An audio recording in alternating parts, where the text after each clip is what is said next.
2013 ați fost cercetat pentru deținere de droguri. Procurorii de ICOT au anunțat atunci că dosarul era unul de trafic de stupefiante aduse pe filiera Spania, iar dumneavoastră ați fi fost unul dintre cei care ar fi asigurat piață de desfacere în România. În total, numai puțin de 10 cântăreți de manele au fost implicați în acel dosar.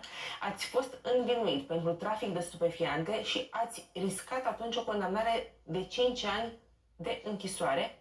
De la ultimele audieri ați ieșit zâmbind și ați spus, vă citez, am dat o scurtă declarație pe o foaie albă. Nu e vorba de mine în mod special. Am ajutat statul român că atunci când îți vine citația, trebuie să te prezinți. Urmează întrebarea roșie.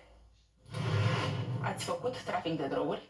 Deci la mine am eu fizicul de a face trafic, asta e o prostie, e cea mai mare prostie posibilă. Dar atâta timp cât